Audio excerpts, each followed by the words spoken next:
নমস্কার, welcome to astro control. আজকে বলবো বৃহস্পতি নক্ষত্র পরিবর্তনের কথা। ধনু রাশির জন্য এই যে বৃহস্পতি নক্ষত্র পরিবর্তন হবে, বৃহস্পতি দেবগুরু বৃহস্পতি 13ই আগস্ট 2025 সালে যাবেন আদ্রা নক্ষত্র থেকে পুনর্বসু নক্ষত্রে। তাহলে রাহু নক্ষত্র থেকে তিনি প্রবেশ করবেন নিজেরই নক্ষত্রে পুনর্বসুতে।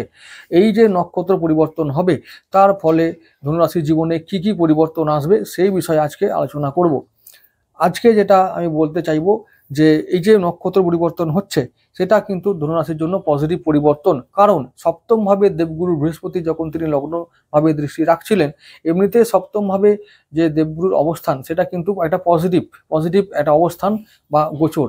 তো কিন্তু তখনও একটা সমস্যা ছিল যে বৃহস্পতি ছিলেন রাহুর নক্ষত্রে, এটা একটা সমস্যার ব্যাপার ছিল।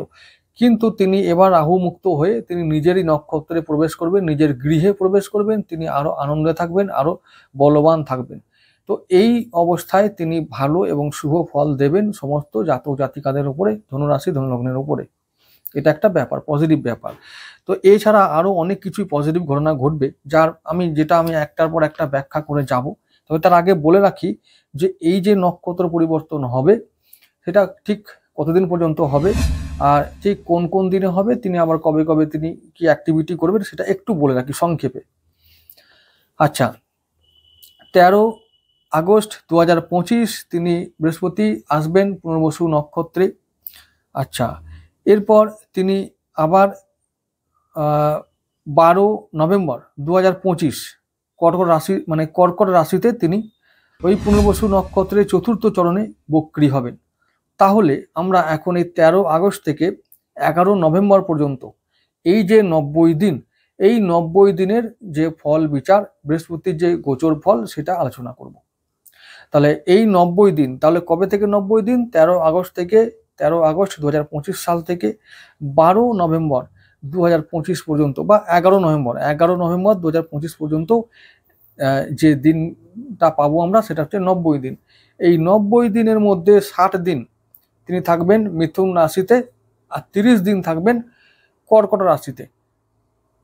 তাহলে এটা একটা ভালো দিক যে কর্কটে তিনি পুনর্বসু নক্ষত্রে উচ্চস্থ হবেন। এমনিতেই যখনই তিনি পুনর্বসুতে আসছেন তখনই তিনি শুভ ফল দিতে শুরু করবেন। আর এমনিতেই সপ্তম ভাবটা ভালো ভাব ধনুরাশির জন্য, কেন্দ্রস্থান, ভালো ফল তিনি দেবেন, একদম অটোমেটিক দেবেন। এটা আমাদের শাস্ত্র বলছে, এটা আমার বানানো কথা নয়। তাই ভালো ফল পাওয়াটা উচিত বলে আমি মনে করি। ব্যক্তি বিশেষে এই ফল বিভিন্ন হবে, তার দায় আমার নয়। আচ্ছা, তাহলে এই আমার আজকের যে বক্তব্য, আজকের যে বিষয় হলো 90 দিনের মার্গী বৃহস্পতির ফল বিচার। তাহলে 90 দিনের মধ্যে উল্লেখ করে দিলাম 60 দিন তিনি থাকবেন পুনর্বসু নক্ষত্রে মিথুন রাশিতে, 30 দিন থাকবেন কর্কট রাশিতে পুনর্বসু নক্ষত্রে। 12 নভেম্বর 2025 সালে তিনি কর্কট রাশিতে চতুর্থ চরণে, মানে পুনর্বসু চতুর্থ চরণে আবার বক্রী হবেন। বক্রী যখন হবেন তার ফল আলাদা হবে, তার জন্য আলাদা করে ভিডিও এনে ফল বিচার করব। কিন্তু আজকে শুধু এই 90 দিনের মার্গী বৃহস্পতি ধনুরাশির জন্য কি ফল আনবেন সেটা বিচার করব। পরিষ্কার করে ফেলেছি ব্যাপারটা। আচ্ছা, এরপরে যেটা বলছি যে বৃহস্পতি যখনই পুনর্বসু নক্ষত্রে প্রবেশ করবেন তার সঙ্গে সঙ্গে তার আর যে দুটো নক্ষত্র আছে, এটা হচ্ছে একটা হচ্ছে বিশাখা নক্ষত্র, আর দ্বিতীয়টা হচ্ছে পূর্ব ভাদ্রপদ নক্ষত্র, যা আছে মীন রাশিতে, আর একটি বিশাখা তা আছে তুলা রাশিতে। তাহলে তুলা রাশি হলো আমাদের একাদশ ভাব, আর চতুর্থ ভাবে যে মীন রাশি সেটা হলো আমাদের চতুর্থ ভাব। ওখানে আছে একটি নক্ষত্র যেটা বলেছি পূর্ব ভাদ্রপদ নক্ষত্র। আচ্ছা, এইবার তাহলে আমাদের সপ্তম ভাবের সঙ্গে একাদশ ভাব এবং চতুর্থ ভাব, এই ভাব কটাও অ্যাক্টিভ হয়ে গেল। তাহলে আমাদের আয় বৃদ্ধি হবে। তাহলে চতুর্থ ভাবে আমাদের ভালো ফল আমরা পাবো। তাহলে আমাদের গৃহে শান্তি হবে, পরিবারে শান্তি হবে, উন্নতি হবে, মানসিক শান্তি হবে, মানসিকভাবে আমরা আরো বেশি প্রফুল্ল থাকবো, আনন্দে থাকবো। আমরা আমাদের যে চিন্তা মাথার মধ্যে ছিল সেই চিন্তা দূর হবে, দুশ্চিন্তা দূর হবে, এটা হবেই।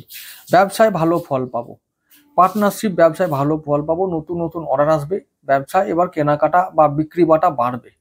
ঠিক আছে, ব্যবসা এবার বাড়বে এবং তার সঙ্গে দাম্পত্য সম্পর্কে উন্নতি হবে। একে অপরের সঙ্গে পাশে দাঁড়িয়ে আমরা ব্যবসাটা করব এবং পরিবারকে ভালো রাখবো, এটা আমাদের ফল হবেই, এটা হবে।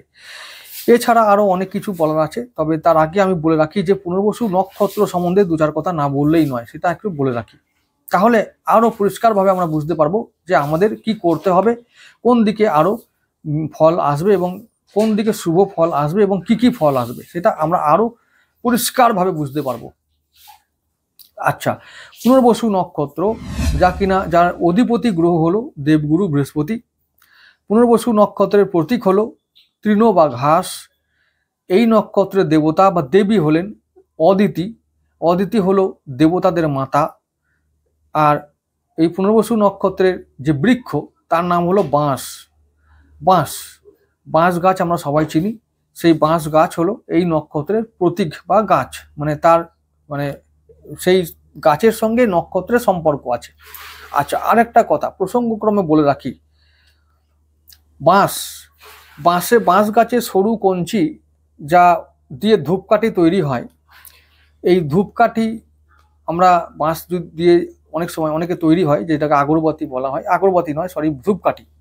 তাহলে এই ধূপকাঠি বাঁশ দিয়ে তৈরি হয় বলে শাস্ত্রে নিষিদ্ধ আছে, বাঁশ পোড়ানো নিষিদ্ধ।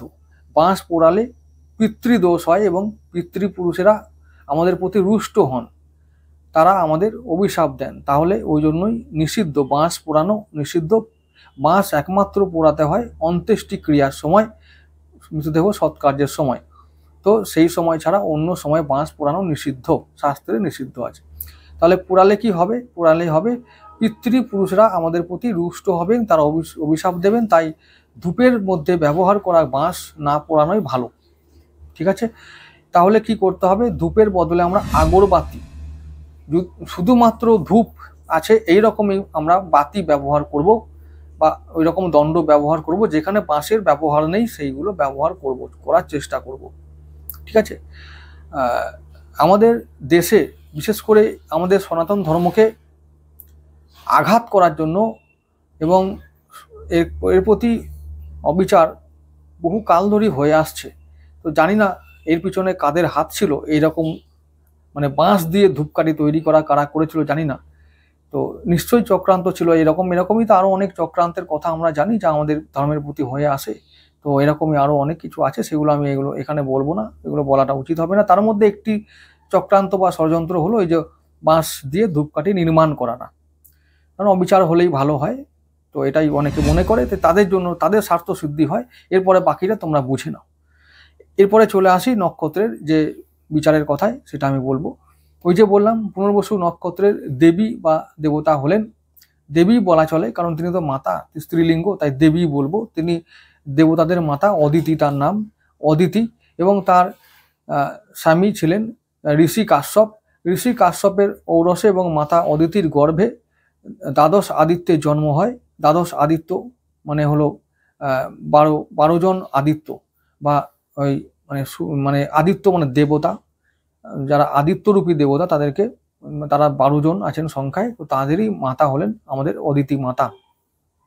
ওই দ্বাদশ আদিত্যের মধ্যে আমাদের সূর্যদেব পড়েন, তিনি একজন। তো একটু পরেই আমি বলে রাখছি, যখন বলবো বোঝা যাবে যে সূর্যের কি কাজ বা সূর্যের মতন কাজ আমাদের করতে হবে কিরকম। আচ্ছা, বলে রাখছি। নক্ষত্রের যে এই পুনর্বসু নক্ষত্রের যে কারকতা, সেটা হলো যে সত্য, উদারতা, কৌলিন্য, সুচিতা, রূপ, মান, সম্মান, যশ, এই হলো এই নক্ষত্রের কারকতা। তার মানে এই নক্ষত্রে যাদের জন্ম হয়েছে তারা এই সমস্ত গুণের অধিকারী। এবং বলবো যে দেবগুরু বৃহস্পতি যাদের মিত্র গ্রহ, তারা অটোমেটিক এই সমস্ত গুণগুলো তারা পেয়ে যায়। এছাড়া এই নক্ষত্রের আরো অনেক কারকতা আছে, সেগুলো একটু বলে রাখি। নতুন করে শুরু করা, বারবার ফিরে আসা, ফিরে আসা, বারবার চেষ্টা করা, এইগুলো হচ্ছে নক্ষত্রের কারকতা।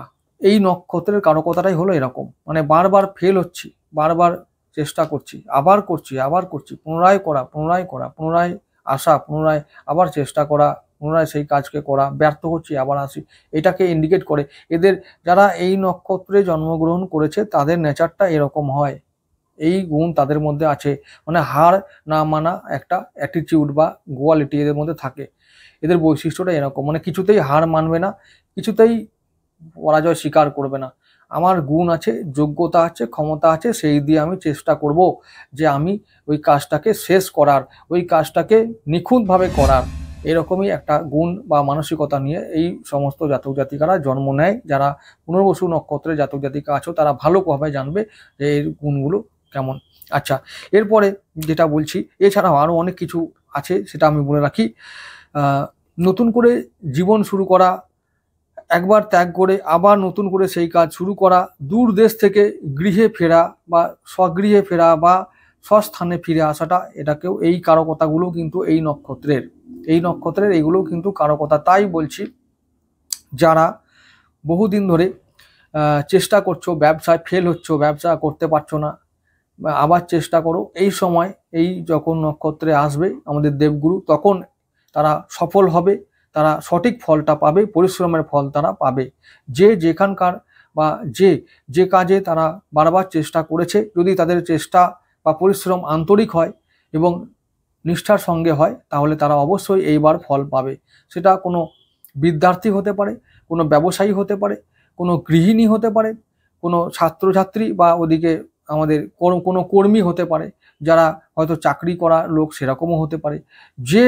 যেখানে চেষ্টা করছিলে, বারবার ব্যস্ত হচ্ছিলে, চেষ্টা যদি আন্তরিক হয়, তাহলে এবার সঠিক ফল লাভের সময় এসে গেছে। এটা মনে রেখো, একদম সঠিকভাবে মনে রেখো, নিশ্চিতভাবে ফল লাভ তোমাদের হবেই হবে, এটা বলে রাখছি। এই নক্ষত্র স্বাধীন, মুক্ত, অনন্ত এবং অনাবিল আনন্দের প্রতীক। এই নক্ষত্রের মানুষেরা এরকমই হয়। তাই কর্কট রাশি পুনর্বসু নক্ষত্রে যারা জাতক জাতিকা আছো, যদি তারা আমার ভিডিও দেখো, তোমরা বুঝতে পারবে যে তোমরাও কিন্তু এইরকম মানসিকতার, স্বাধীন মানে মুক্ত। এরা ক্রিয়েটিভ, সৃষ্টিশীল এবং কোনো রকম নিয়মের মধ্যে যাবে না, নিজের মতো কাজ করা পছন্দ করে এবং নিজেই করার চেষ্টা করে এবং সেটাতেই ওরা আনন্দ পায়।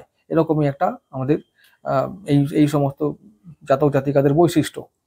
আচ্ছা, এরপরে যেটা বলছি, যে এই যে নক্ষত্রটা, আমি যেটা বলতে চাইছি যে এই নক্ষত্রের কারকতা হলো যে বারবার চেষ্টা করে আবার নতুন করে নিজেকে তৈরি করা, নিজের জীবন শুরু করা। অনেকেই আছে যে পড়াশোনা ছেড়ে দিয়েছো, পড়াশোনা করা আর হয়নি, মাঝপথে ছেড়ে দিয়েছি, তারা আবার শুরু করো, নতুন করে শুরু করো, আবার শুরু করো, আবার ঠিক জায়গায় পৌঁছাবে, সফল হবে। এটা 1 নম্বর। 2 নম্বর, আয় ভাবে যেহেতু দেবগুরু বৃহস্পতির পঞ্চম দৃষ্টি আছে, তাহলে বলবো আয় ভাব কোনটা? আমাদের তুলা রাশি। তাহলে তুলা রাশি হলো একাদশ ভাব, তাহলে আয় ভাব। তাহলে আয় ভাবে দেবগুরু দৃষ্টি আছে, তিনি যখন পুনর্বসু নক্ষত্রে অবস্থান করে যখন পঞ্চম দৃষ্টি দেবেন, সেখানে একটি নক্ষত্র আছে যার নাম হচ্ছে বিশাখা। তাহলে বিশাখাটা একাদশ ভাবে আছে, সেই নক্ষত্র অ্যাক্টিভেট হবে, তাহলে আমার আয় বৃদ্ধি পাবে। তাহলে আয় বৃদ্ধি করার জন্য কর্মস্থানে এবং ব্যবসা স্থানে আমাদেরকে আরো দ্বিগুণ প্রচেষ্টা করতে হবে এবং দ্বিগুণ উদ্যমে শুরু করতে হবে, তাহলে আমরা আবার আমাদের আয় বৃদ্ধি করতে পারবো। এটা মনে রাখতে হবে, তাহলে আমরা আমাদের আয় বৃদ্ধি করতে পারবো আর গৃহে উন্নতি করতে পারবো। গৃহের জন্য আমরা যদি আমরা চাই যে এবারে গৃহের উন্নতি করা, লোন করে বাড়ি করা বা বাড়ি মেরামত করা, বাড়ির নির্মাণ কল্পে কিছু করা, সেইগুলো এবার আমরা করতে পারবো, এগুলোতে ভালো ফল এবার আসবে। ব্যবসাকে দাঁড় করানো, ব্যবসায় ইনভেস্ট করে নতুনভাবে দাঁড় করিয়ে নতুন উদ্যমে শুরু করা, এই রকম কিছু যারা চাইছো তারা এবার করতে পারো, এগুলো করলে ভালো ফল আসবে। এছাড়া যাদের হচ্ছিল যে মানে যারা অনেক দিন ধরে কোনো প্ল্যানিং করেছো বিভিন্ন বিষয়, সেটা ব্যবসা হতে পারে, কর্ম হতে পারে, শিক্ষা হতে পারে, পরিবার হতে পারে, নিজের শরীর স্বাস্থ্যের উপরে হতে পারে, যে এবারে শরীরে যত্ন নিতে হবে, তাহলে যত্ন নিতে এবার হবে এবং নিলে ভালো ফল পাওয়া যাবে। শরীর স্বাস্থ্যের দিকে নজর রাখা এবং একটা ডেলি রুটিন মেনটেন করা, এটা খুব দরকার এবার এটা একদম নিশ্চিতভাবে করতে হবে এবং এটা অবশ্যম্ভাবী হয়ে উঠেছে যে এবার এটা করতে হবে, রুটিন মেনটেন করতে হবে, শরীরের প্রতি নজর রাখতে হবে। আচ্ছা, এইগুলো হলো যে আমাদের মার্গী বৃহস্পতির এই যে মানে বলবো 60 দিনের ফল। 7 দিন ভালো ফল আমাদের দেবে, তিনি আমাদের দেবেনি। এরপরে আর বাকি 30 দিন, 30 দিন কোথায় থাকবে বলেছি? দেবগুরু বৃহস্পতি 30 দিন থাকবেন কর্কট রাশিতে, সেই পুনর্বসু নক্ষত্রে থাকবেন। তো এই যখন কর্কট রাশিতে আসবেন তখন কিন্তু ভাবের চেঞ্জ হবে। এখন আছেন তিনি সপ্তম ভাবে, তখন তিনি থাকবেন অষ্টম ভাবে। তাহলে কর্কট রাশি আমাদের অষ্টম ভাব, তিনি কিন্তু উচ্চস্থ অবস্থায় থাকবেন। তাহলে উচ্চস্থ অবস্থায় থাকলে তিনি কিন্তু শুভ ফল দেবেন, যেহেতু ভাবটা কিন্তু আমাদের হচ্ছে যে দুস্থান। যেহেতু কর্কট রাশি অষ্টম ভাব, তো অষ্টম ভাব দুস্থান বলা হয়, মানে খারাপ ঘর বলা হয়, পাপের ঘর, মৃত্যুর ঘর, অ্যাক্সিডেন্টের ঘর, খরচার ঘর, এরকম করে এই ঘরটাকে সবাই ভয় পায়, বলে অশুভ ঘর। কিন্তু আমি একটা কথা বলি, দেবগুরু বৃহস্পতি বিশেষ করে ধনুরাশি ধনুলগ্নের মানুষরা হলে তাদের জন্য কোনো ভয় পাওয়ার কারণ নাই। এই কারণেই যে ওই যে কর্কট রাশি সেটা আমাদের মিত্র গ্রহের রাশি, কে না আমাদের চন্দ্রদেবের ঘর। চন্দ্রদেব আমাদের মিত্র গ্রহ, মিত্র রাশি, তাই ভয় পাওয়ার কোনো কারণ নাই। 2 নাম্বার, বৃহস্পতি ওখানে উচ্চস্থ থাকবেন এবং বৃহস্পতিও আমাদের মিত্র গ্রহ, যেহেতু আমাদের লগ্নপতি, তাই তিনি ভালো ফল দেবেন। কোনো এই ব্যাপার নিয়ে চিন্তা করার কিছু নাই। তাই অষ্টম ভাবে গেছে বলে অনেকেই হয়তো ভয় দেখাবে, বলবে এই হবে সে হবে, উড়িয়ে দেবে, পিটিয়ে দেবে, মেরে দেবে, শেষ করে দেবে, সব বলবে। তবে আমি বলবো এইসব কথায় কান না দিয়ে নিজের উপর বিশ্বাস রাখা ভালো, এবং আমি বলছি শুভ ফলই আসবে। এটা আমার কথা, আমার বিচার, আমার নিজস্ব ব্যক্তিগত মতামত আমি দিলাম, এটা আমার বিচার যা বলে তাই বললাম। আচ্ছা, আমি আবার বলছি, খুশি করার জন্য, কাউকে সন্তুষ্ট করার জন্য কিছু বলছি না, যা আমার শাস্ত্র বলে তাই আমি বারবার বলি। সাথে হয়তো মেলে না বা মিলছে, সেটা একদম সেটা ঈশ্বরের কৃপা, এছাড়া আমার কোনো হাত নাই। বারবার আমি বলে থাকি যে যেটা বলি আমার শাস্ত্র অনুসারে বলি। এইটাই, এই ক্ষেত্রেও তাই বলছি যে যখন বৃহস্পতি কর্কট রাশিতে আসবেন তখন তিনি অষ্টম ভাব হোক যাই হোক না কেন, তিনি থাকবেন উচ্চস্থ অবস্থায়, আনন্দে থাকবেন, শুভ অবস্থায় থাকবেন, তাই শুভ ফল দেবেন। তাহলে সেই সময় কি শুভ ফল দেবেন? গোচরের নিয়ম হচ্ছে, যখন বৃহস্পতি অষ্টম ভাবে আসেন তখন তিনি গোচর ফল বলা হয়, গোচর ফলে বলা হয় ধননাশ হয়। কিন্তু আমি বলছি সেই সময় কোনো ধননাশ হবে না, সেই সময় ধন লাভ হবে। কিন্তু কয়েকটি বিশেষ বিষয় মেনে চলতে হবে বা মনে রাখতে হবে। সেটা কি কি সেটাই আমি বলবো। যখনই তিনি কর্কটে আসবেন তখনই তিনি একেবারে সপ্তম দৃষ্টি রাখবেন কোথায়? মকর রাশিতে। ভালো করে বুঝতে হবে ব্যাপারগুলো। যখনই তিনি কর্কট রাশিতে আসবেন তখনই তার পঞ্চম দৃষ্টি রাখবেন কোথায়? বৃশ্চিক রাশিতে। তুলা থেকে বৃশ্চিকে ট্রান্সফার হয়ে যাবে। তাহলে বৃশ্চিক রাশিটা আমাদের কোথায়? দ্বাদশ ভাব। তাহলে একাদশ থেকে তিনি দ্বাদশ ভাবে দৃষ্টি রাখবেন। তাহলে দ্বাদশ ভাবটা কি? দ্বাদশ ভাবটা হলো দূর থেকে কোনো কিছু, তাহলে বিদেশ সম্ভাবনা, বিদেশ থেকে সম্ভাবনা। আচ্ছা, আর একটা কথা, যখন তিনি আমাদের অষ্টম ভাবে আসবেন তিনি তার আরেকটি দৃষ্টি রাখবেন আমাদের চতুর্থ ভাবে। মজার ব্যাপার আছে, চতুর্থ ভাবে কোথায়? সেটা মীন রাশিতে। তাহলে চতুর্থ ভাবে মানে আমাদের ঘরের মধ্যে দৃষ্টি রাখবেন তিনি। ব্যাপার আছে অনেক কিছু। এটা অনেকে তাহলে অষ্টম ভাবে তিনি আছেন বটে, তাহলে বলবে অষ্টম ভাবে ধননাশ হয়ে গেল, ধননাশ হয়ে গেল, সব শেষ হয়ে গেল। না রে বাবা, কিছু হয়নি। তিনি ওখানে আছেন, যা করছেন উনি করছেন। দৃষ্টি রাখছেন কোথায়? চতুর্থ হবে। তখন ঘর হবে, তখন অনেকের ঘর তৈরি হবে, ঘরে উন্নতি হবে, সেইটা মনে রাখতে হবে। তো সেটাও বলতে হবে। যেমন গোচরে ভগবান যখন মারে তখন আবার ধরেও, সেটাও বলতে হবে। শুধু মারের কথা বললে হবে না। তাই আমি সেটাই বলবো যে ঘরে তখন উন্নতি হবে। আর ইনভেস্ট করলে বিদেশি ইনভেস্ট, বিদেশি মুদ্রা, শেয়ার মার্কেট, 7টা লটারি জুয়া, এগুলো মনে রাখতে হবে। সেখান থেকেও ফাটকা ইনকাম করবো, চুটিয়ে ইনকাম করবো। তখন ছক্কা মারো, ছক্কা, একদম ছক্কায় ছক্কা। এইগুলো ভাবতে হবে। সুতরাং এই যে দেবগুরু বৃহস্পতি 90 দিনের জন্য তিনি মার্গী হয়ে থাকবেন, এবং মিথুন ও কর্কটে তিনি যে নক্ষত্র পাবেন তার নিজের নক্ষত্র পুনর্বসু নক্ষত্রে থাকবেন তিনি। তো এই নক্ষত্রে থাকাকালীন মার্গী অবস্থায় তিনি ধনুরাশি ধনুলগ্নের জন্য ভালো ফল দেবেন, এবং প্রকৃতই ভালো ফল দেবেন, সমস্ত দিক থেকে ভালো ফল দেবেন। ঠিক আছে? তাহলে এই গোচরটা ধনুরাশির জন্য পজিটিভ একটা সঞ্চার বা গোচর। চিন্তা করার কিছুই নেই, শুধুমাত্র সুযোগের সদ্ব্যবহার করতে হবে। আবার বলছি, কি করতে হবে? যারা বারবার ফেল করেছো, যারা বারবার হেরে গেছো, এই আর হবে না, হাল ছেড়ে বসে আছো, নতুন করে ওই জায়গায় আবার শুরু করো। আমি বলছি ফল লাভ সম্ভব। ঠিক আছে? এই নক্ষত্রে দেবগুরু এলে ব্যবসায় ডুবে যাচ্ছিল, ব্যবসা এবার ফিরে আসবে, ব্যবসা আবার উঠবে, নতুন করে অর্ডার পাবো, নতুন চুক্তি হবে, নতুনভাবে খদ্দের আবার আসবে, ব্যবসা স্থানে, দোকানে, বাজারে এরকম আসবে। এরকম ব্যাপার। আমি আবার নতুন করে মাল পাঠাবো, যদি মাল পাঠাবার থাকে এরকম ব্যাপার হবে, হবেই হবে বাবু, চিন্তা করো না। আর দেখো হবে, তাহলে আবার হলে কিন্তু আমার চ্যানেলে ফিরে আসতে হবে, হ্যাঁ ঠিক আছে, এটা বলে রাখলাম। তাহলে আজকে এটুকু থাকুক, নমস্কার।